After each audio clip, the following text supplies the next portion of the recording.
আজ মহান বিজয় দিবস। সূর্যোদয়ের সঙ্গে সঙ্গে 31 বার তোপধ্বনির মাধ্যমে নীলফামারী প্রাণকেন্দ্র কম্পিত হয়, সূচিত হয় নতুন অগ্রযাত্রা। দিবসটির মাধ্যমে আজকে নীলফামারীতে চৌরঙ্গীর মোড়ে স্মৃতিস্তম্ভে পুষ্পার্ঘ্য অর্পণ করেন বিভিন্ন প্রতিষ্ঠান। তারপরে সকালে সূচিত হয় বিজয়। সেই বিজয়ের কুচকাওয়াজে অনুষ্ঠানে তিন ধর্মের বাণী বলিয়ে মুক্তিযোদ্ধাদের ফুল দিয়ে শুভেচ্ছা বরণ করে একটি সমঝোতা ও সম্মাননার হিসেবে ফুলের প্রতি মুক্তিযোদ্ধাদের প্রদান করা হয়।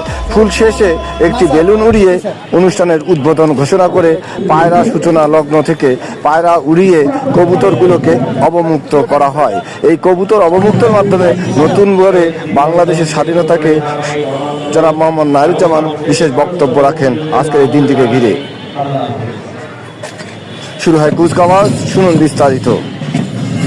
বিভিন্ন নিরস্ত্র সশস্ত্র বাহিনীদের মাধ্যমে আজকের এই কুচকাওয়াজ অ্যাসেম্বলিতে অংশগ্রহণ করে তরুণ কচি সোনামণিদের ডিসিপ্লিন সম্পর্কে একটি ধারণা অবয়ব প্রদান করা হয় এবং সূচনা মঞ্চে উপস্থিত ছিলেন দেশের জেলার উচ্চপদস্থ কর্মকর্তাবৃন্দ।